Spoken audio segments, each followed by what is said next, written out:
Trend चल रहा है उसको समझ पाना। घटना चक्र अच्छा रामबाण है कि हाँ, नहीं? घटना चक्र को कह सकते हैं आपकी घटना चक्र एक बेस देता है आपको, और उसके बाद आप ये समझ पाते हैं कि ट्रेंड क्या है और अपने सिलेबस को भी बेहतर तरीके से समझ पाते हैं। जैसे GS1 में और GS2 में कुछ पोर्शन आप प्री के दौरान ही समझ विकसित करते हैं उनके बारे में, जैसे मॉडर्न हिस्ट्री हो गया। साइंस तो चूँकि प्री में बेसिक साइंस पूछती है तो लूसेंट वगैरह ऐसी बस यही सवाल होती है, लूसेंट जैसे बहुत सारे एस्पिरेंट कहते हैं लूसेंट आप पढ़िए, तो लूसेंट से आपने क्या क्या चीजें कवर की और कैसे उसको कवर करें? जब आप थोड़ा सा कुछ चीज़ों के प्रति आपको ऐसी नॉलेज। नमस्कार आप सभी का बहुत बहुत आपका स्वागत है वृंदने। इस समय यूपी PCS 2024 की परीक्षा का रिजल्ट आ चुका है और हमारे साथ टॉपर्स के इंटरव्यू में अनुराग पांडे सर हैं, जो कि जिनका रैंक 8 SDM की पोस्ट पे हुआ है। आपको सबसे पहले तो बहुत ढेर सारी बधाइयाँ। एक बहुत लंबा इंतजार था आपके इंटरव्यू का, आज आप मिल ही गए आखिरकार। जी जी। तो कैसा लग रहा है, मतलब सिलेक्शन पाने के बाद? बढ़िया लग रहा है, बढ़िया लग रहा है। अभी आप ओवरकम हुए कि मतलब अभी भी उसी जोन में चल रहे हैं? नहीं, अब धीरे धीरे सामान्यीकरण हो रहा है। सामान्यीकरण हो रहा है। तो सबसे पहले भैया आप अपना एजुकेशन बैकग्राउंड बताइए और आपने क्या क्या किया है अपनी इस परीक्षा की जर्नी में। तो मेरी प्रारंभिक शिक्षा से लेकर स्नातकोत्तर तक सब मेरे जनपद से ही हुआ है। कौन सा जनपद है आपका? आजमगढ़ जनपद है। आजमगढ़ से। और भूगोल और राजनीति विज्ञान में मैं ग्रेजुएट हूँ, फिर मैंने BEd किया हुआ है, फिर भूगोल से ही MA किया हुआ है। इसके बाद मैं ग्राम पंचायत अधिकारी के रूप में कार्य भी कर रहा था अपने जनपद में। अच्छा, कितने साल से आप कार्य कर रहे थे? लगभग 1.5 साल हो गया। 1.5 साल से, जो इसके पहले की जो वैकेंसी आई थी VPO की। तो आपका माध्यम हिंदी है कि अंग्रेजी है? हिंदी माध्यम।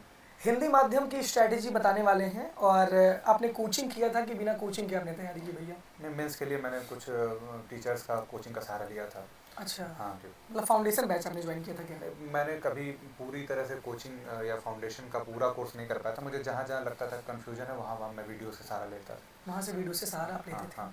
तो जैसे कि हिंदी माध्यम के किसी विद्यार्थी को अगर अपनी तैयारी की शुरुआत करनी है जी। बहुत सारे बच्चे ग्रामीण बैकग्राउंड से आते हैं जिनके पास इतना पैसा नहीं होता कि वो कोचिंग की बड़ी बड़ी फीसों का वहन कर सकें।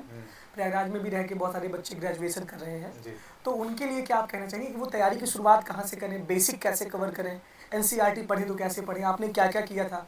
पूरी स्ट्रैटेजी, प्रीलिम्स, मेंस और इंटरव्यू की पूरी स्ट्रैटेजी बताइए। जी। तो जैसे कि आप कोचिंग्स में भी इतना फीस का वो नहीं रह गया अगर आप एक बेसिक कोचिंग भी करते हैं। मैं पहले बता दूँ, प्री के लिए बहुत हाई फाई या बहुत महंगी कोचिंग की इतनी नीड नहीं है। अगर नहीं भी करते हैं तो भी काम चल सकता है। अगर आपको एकदम नहीं समझ में आ रहा तो आपको कोई कोचिंग ले लेनी चाहिए, इसमें कोई गुरेज नहीं। और आप प्री के लिए तो एक बार समझ विकसित करिए उसको लेके, फिर अपने नोट्स तैयार करिए।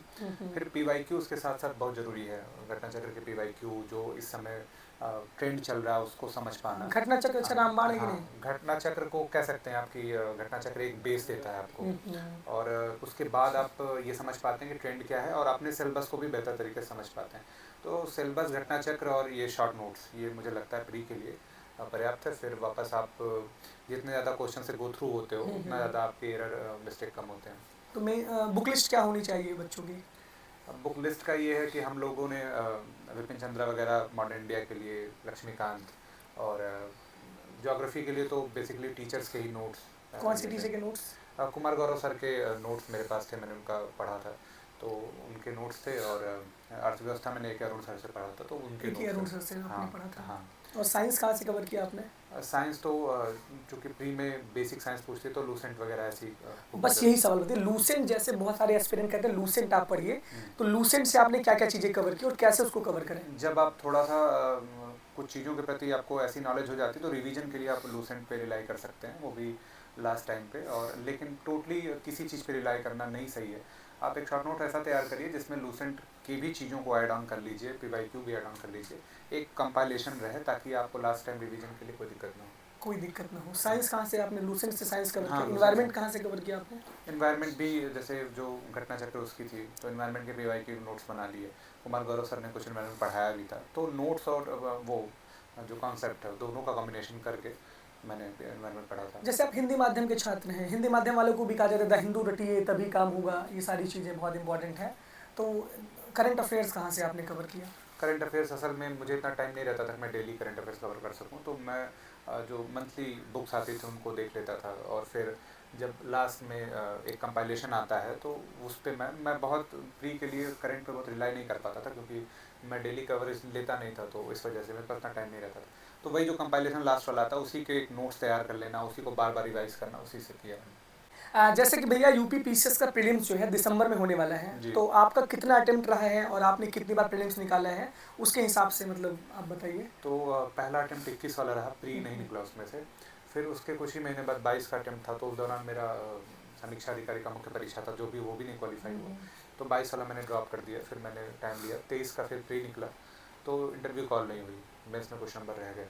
फिर उसके बाद 24 का 24 निकला, वाला, हाँ, इंटरव्यू तो कॉल हुई। हाँ, तो ये कुल तीसरा है। 25 का लिखा था क्या आपने? 25 का मेंस लिख रहा था, रिजल्ट आ गया, फिर मैंने छोड़ दिया। अच्छा, एसडीएम बन गया तो एसडीएम के बाद तो हाँ। कुछ उसके बाद ऊपर उसे चाहिए ही नहीं। नहीं, फिर इसमें तो ऐसा नहीं रैंक सुधारिए तो आपको ये मिल जाएगा, कुछ इसमें नहीं, तो। तो अब वो उतना एफर्ट लगाने का कोई सेंस नहीं बनता था फिर। लेकिन आपको ये उम्मीद थी कि आप एसडीएम बन जाएंगे, मतलब नहीं, इतना ऐसा- कॉन्फिडेंस था? नहीं, ऐसा ऐसा कुछ कॉन्फिडेंस नहीं रहता है। एक डर बल्कि रहता है आपको कि आपको लिस्ट में स्थान मिलना चाहिए।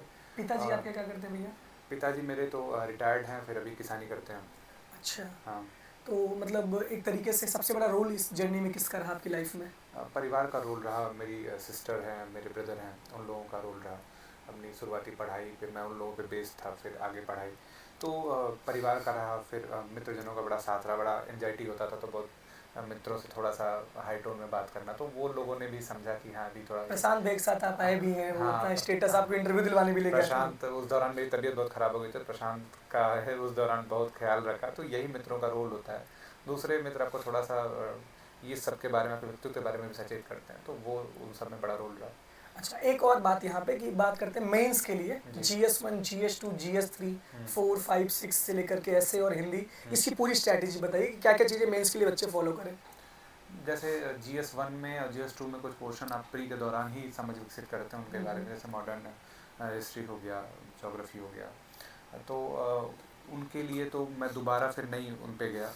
उनका केवल मैंने शॉर्ट नोट्स तैयार किया, जैसे थीम वाइज नोट्स, जैसे एक कोई थीम पकड़ा और उस थीम पे 1-1.5 पन्ने का एक नोट्स तैयार कर लिया। तो लेकिन कुछ ऐसे जैसे GS3 है, तो उसमें डायनामिक टॉपिक्स हैं, तो उनमें आपको स्पेसिफिक पढ़ाई करनी पड़ेगी थोड़ी थोड़ी, तो उसमें जो है आप किसी का मार्गदर्शन आपको ज़रूरी है, कोई आप कोचिंग ले लें, या जो भी आपको बुक्स अगर आपको बेहतर पड़ता है तो आप उससे कर लें, तो उससे आप एक नोट्स तैयार करें, प्रिसाइज रहे वो, 1 पेजर भी हो सकता है, और फिर उससे आंसर राइटिंग प्रैक्टिस आप जितनी कर पाएँ। प्रीवियस ईयर आंसर राइटिंग बहुत ज़रूरी है। हाँ, आंसर राइटिंग बहुत ज़रूरी है। कितना घंटे लिखते थे आप एक दिन में? मुझे उतना टाइम नहीं मिल पाता था, लेकिन फ्रेमिंग पे मैं ज़्यादा जोर देता था कि मैं क्वेश्चन फ्रेम कर पाऊँ, बाद में मैं उसको लिख लूँगा, तो जिसको सिनॉप्सिस कहते हैं, फ्रेमिंग कहते हैं, वो मैं करता था डेली। एथिक्स कहाँ से कवर किया आपने? एथिक्स तो मैंने 2023 के दौरान मैं पढ़ता था एथिक्स, मैंने कोर्स से पढ़ाई की थी। बाद में मैंने उसको एग्जाम्पल से ज़्यादा वो करके, और फिर लेटेस्ट उसको अपग्रेड करके अपना एक नोट्स तैयार किया था, तो मैं बाद में उसी से रिवीजन करता था। पेपर 5 और 6 कहाँ से कवर किया? 5-6 तो कोई ऐसे मटेरियल मुझे नहीं था, तो वो उसको कई जगहों से कवर करना पड़ता है। एक घटना चक्र है आपकी, फिर जैसे आप यूपी की जो पेज है, यूपी गवर्नमेंट का एक पेज है, वहाँ वेबसाइट्स है, वहाँ से। वेबसाइट है, मंत्रालयों के अपने पेजेस हैं, तो वहाँ से आप अपग्रेड करिए कि जो जो चीज़ें नहीं आ रही हैं उसको जोड़ते जाइए। हिंदी ऐसे कैसे लिखे? हिंदी ऐसे के लिए तो हम लोग समीक्षा अधिकारी जब तैयारियाँ करते थे, तो उसमें थोड़ा मैं ऐसे में ज़्यादा टाइम भी देता था उस टाइम पे, तो ऐसे के लिए कोई ऐसा बुक का सहारा नहीं लिया था। हम लोगों ने अपने से ही एक रिफाइंड कर करके और कुछ चीज़ों जोड़ के, उसमें एग्जांपल्स जोड़ के, तो इसी तरह से एक फॉर्मेट तैयार किया। उसमें भी सिनॉप्सिस बनाया था, मतलब 10-12 सिनॉप्सिस बना लिया था कि इसी पे निबंध आएगा और हम लोग लगभग इसको कवर कर लेंगे। अच्छा, तो ये सारी चीज़ें आपकी पूरी जर्नी रही। जी। और हिंदी के लिए क्या कवर किया आपका? हिंदी माध्यम है तो जो हिंदी का जो पेपर होता है उसके लिए? हिंदी माध्यम का एस कुमार सर का वो एक बुक आती है, वो सबसे पहले कोई भी बेसिक पढ़ता है तो उसको पढ़ता ही है। फिर कुछ टॉपर्स लोगों की कॉपियाँ थीं जो मैंने देखा, तो वो उन लोगों ने बड़ा अच्छा लिखा था उसमें, खास करके जो गद्यांश वाला पोर्शन है, तो उसको बहुत यूनिक तरीके से लिखा, और तो वो मैंने वहाँ से उनसे सीखा और अपने में जोड़ लिया।